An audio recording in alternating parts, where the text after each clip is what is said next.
going to start recording then. Do you still want me to record? You can if you like, I don't mind. 2 angles then, isn't it? Yeah, I'm looking at the James Borgia from the perspective of free market ethos, and I'll start by first let us consider what free market is. And I did the research to find what free market is, and it says a system in which prices for goods and services are set freely by consent between vendors and consumers. Obviously, if we recite back to our economics those days, we talk about the equilibrium system, where the supply and demand meet, and all sorts of things like that. But when it's come to the media, we talk about the ethos itself, and I think with regards to Ofcom, who is the regulatory body of broadcasting, it says that it requires that broadcasters meet a requirement, as a certain requirement as part of the authority for their free their licenses. And, in regards of that, I'll be looking at the free market ethos as regards to James Borgia. If we look at the setup of the James Borgia documentary, it was a young boy who went missing, and the documentary was made about him. Surprisingly, and because it has made history, so to say, which involves 2 10-year-old boy, one Tom, and the other one Venables, who has caught the media beyond doubt that they did such a very horrific act. It went down history. I would say that the Ofcom allowed the media itself and the police to be able, free access, to be able to go on here. But I think it's one-sided, and that's where I start to doubt the free market whatever, in the sense that we didn't have some other evidence apart from the evidence that was attached to the little boy, and that was the paint on his shoes. We didn't hear the interview, the interrogation in the interrogating room. No, that's right. The confession of the boys, actually. Although it was mentioned that they say this, they say that, but we didn't see or we didn't hear the original. Yeah, that's true. Free. Okay, just in terms of a free market, are people clear what the free market is in this country? Do we know what the free market is? Anybody? We need to clarify what the free market is, don't we?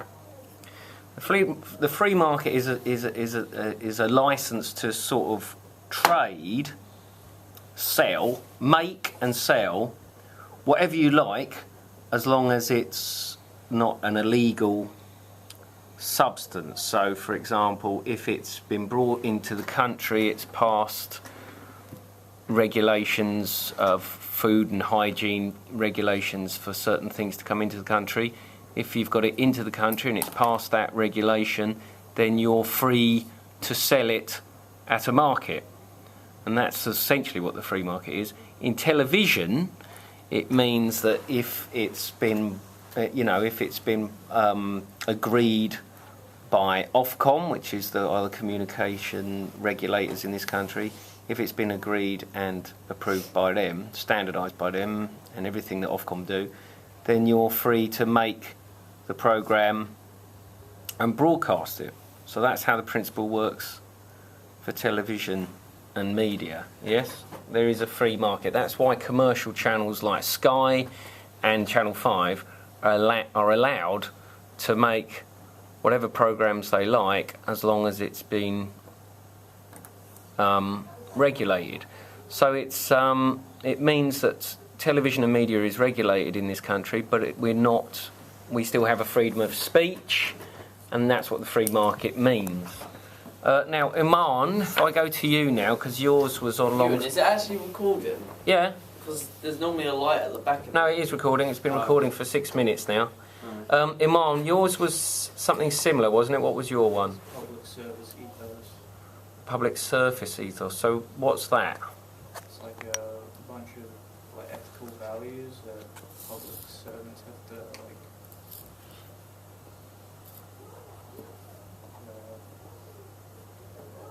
So it would be the more kind of ethical issues and values Yeah.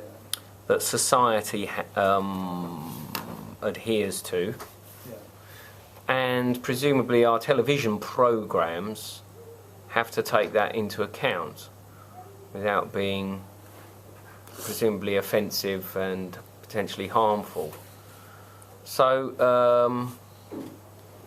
so in the case of the James Bulger documentary, then, do you think it was in the public interest to make this documentary?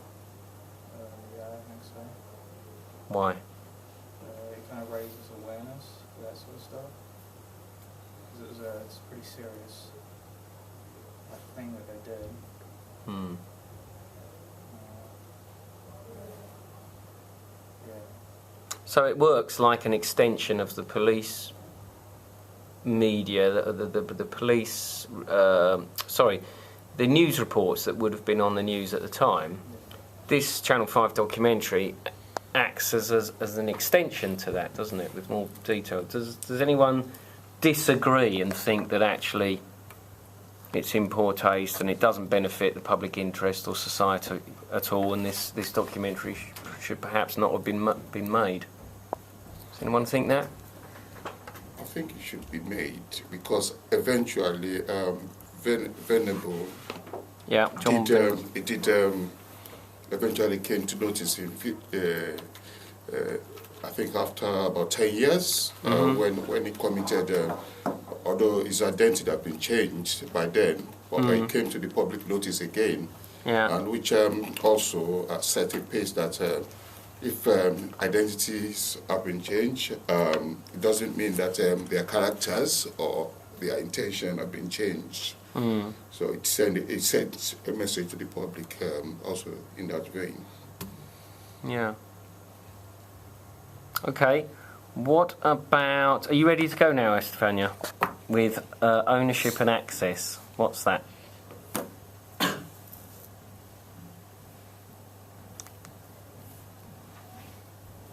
This? Mm-hmm. Okay.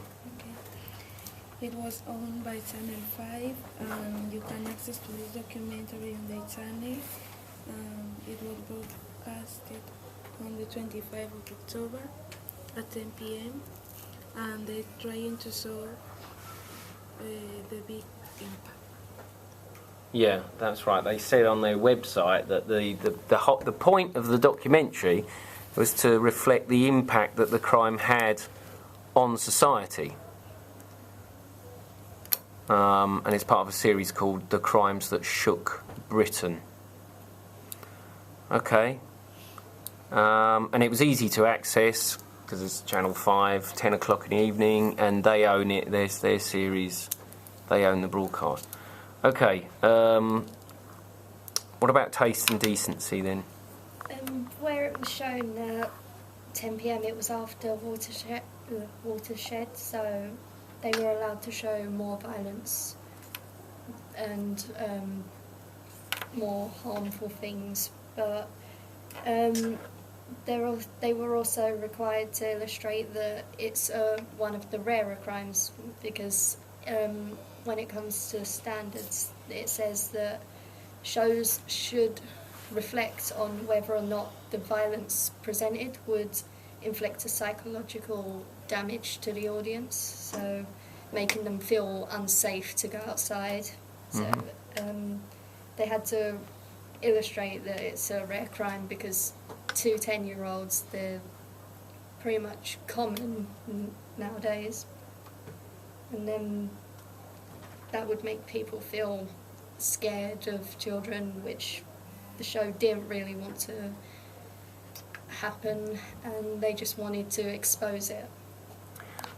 So that's the reason then why the reconstruction was done in the way it was, because the reconstruction focuses on the mother, doesn't it? And you actually get the shot where she's back at home by herself, worrying in her kitchen and sort of pacing between the washing machine and that back kitchen, rather than actually be with the two kids and the abduction and show that, which would be potentially completely horrific. So that's obviously an editorial decision, and a very, very important decision for this programme. For them to do that reenactment in the first place, to make sure that it stays with the character of the mother, which is where our sympathy lies. And also not to, as you say, sort of expose what is actually quite a rare crime for children of that age. To abduct a 3-year-old is pretty uncommon. So yeah, it obviously didn't want the audience to think that it could happen at any time. They wanted to make the point that it was very rare. Okay, good. Anyone got anything to add to that? No, so we'll move on to quality and standards, Melissa. I was going to say, if I didn't know it was before after the watershed, Yeah. I would have thought it would. It was before, because there was no swearing or no graphic images, and halfway through the documentary, the voice of God said most of the incidents that were inflicted on James are too disturbing to add to this documentary. Oh, did it say that? Did it? Yeah. Most of the police images that they have, or No, just like describing the incidents Yeah. that happened was too disturbing to show. So Yeah. that's why I thought it would have been before the watershed. so why do you think it was after? No, I thought it was before the watershed. But it was on at 10, which is after. So why do you think it was on after?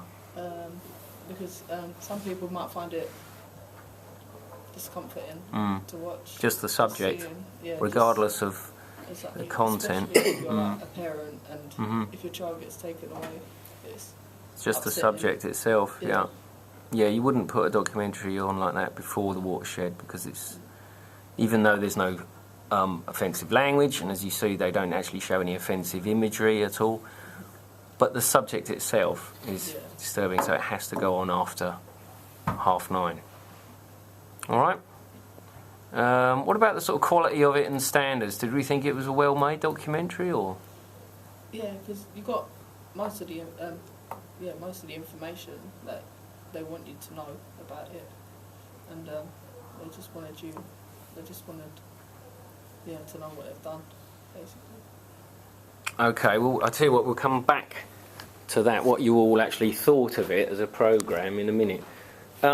Shane, can I come to you, sir, and Jake? Now, you had censorship there, so can you explain this to us a little bit? Well, basically, in the documentary there's quite a lot of censorship going on in regards to all of the offensive stuff, and they obviously air it after the watershed because of all the the violence and the stuff going on. But in the program, the only person you see really is just a mum and some of the police officers. You don't see his dad. You don't see relatives or friends because they might not have enough information, or possibly they cut it out. And also, you don't want to, how they reenact it as well. They don't want to put anything in what would seem offensive. They have to, stick to the basic sort of part of it. They don't want to make it seem anything, other than what it is. You're talking about them not including friends and family in that, but we touched on it down here somewhere. The main thing that seems obvious about this documentary is that they haven't included the perpetrators of the crime. John Venables and Thomas something else. you don't hear their side of the story at all. So not only are they not shown in the reenactment very much, they're also not shown on police record as being interviewed when they're arrested or any of that. That's all because they had their identities changed. Right, that's because... So there's a legal issue there. The programme makers there are allowed to refer to them by their old identity, John Venables and Thomas something. What they can't do is expose their new identities, because the government spent a lot of money giving these two boys a new identity. So what the documentary can't do is mention their new identities. Can anyone say what effect they think that had on the documentary? It sort of makes it very biased, because you don't really hear what the two boys were thinking whilst they were doing it. You just hear what they've decided to show, and like what it's sort of persuading the audience that they were completely set on actually murdering him, and maybe they thought about it while they had the child. Yes, it makes it very one-sided, doesn't it?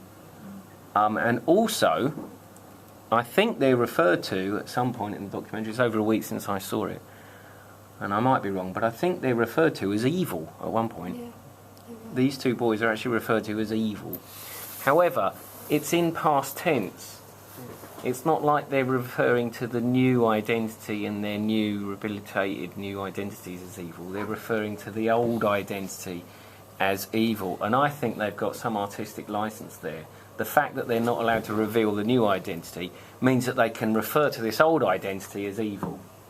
I don't know if you agree with that, but that's certainly what I felt. I thought, they can say whatever they like about John Venables now because it's not John Venables anymore. Yeah. Okay, so that's censorship. Anything else do you think might have been actually edited out? Mainly how the reenactments were directed. Yeah. They've had to tone it down a bit because it makes it less offensive to the people who had to go through the horrific stuff that they had to go through. Like how they've set up all the cameras and stuff. And that's probably why they didn't include the other boys' side of it, because it would have been offensive to the mother and that. And people. Okay. Yes, Tim? And I thought in Heat, I can't remember them saying anything about the boys' background, what probably there might be a situation they might have been going through that might have caused them to go such a nasty way. We don't know anything about their background at all as such. That's right. The documentary doesn't actually tell us anything about those too much, does it? Harith, can you just tell us quickly who actually regulates this programme? Channel 5. Channel 5. Ofcom. And Ofcom being Office of Communications in this country, so yeah, they would regulate Channel 5 the same as any other channel broadcasting in the UK. Yeah. And what are they regulating them for? That people are protected from being treated unfairly in television. And radio programs, and from having their privacy invaded. Yeah. The other thing is people who watch television and to listen to radio are protected from harmful, offensive material. Right. So as audiences, we're protected from broadcast. It's slightly different in films or downloads and stuff because you're making your own choice there. But on the television, because it streams out, you're protected for potentially harmful and offensive material, right? And the Watershed is an extension of that protection for children. But also, when it comes to documentaries like this, the subjects are protected. So the mother would have signed a release form. She knows it's going to be broadcast, and she would have been quite well briefed about what she's expected to talk about and how she's going to be presented. She probably would have seen some of the reenactment and been okay with it, and seen some of the CCT footage and been quite involved with a lot of the making of the programme. Although not entirely, she wouldn't have had editorial decision or anything like that, but she would have signed a release form, and a release form is a piece of paper you sign if you're being interviewed for a documentary, which states that you agree to being shown on television. So the mother would have done that. Does anyone else have any just general opinions about the documentary? Whether they thought it was... did anyone find it offensive? No? So, that's it then, I think, unless anyone's got anything else to say about it. No? Okay, so I'm going to stop that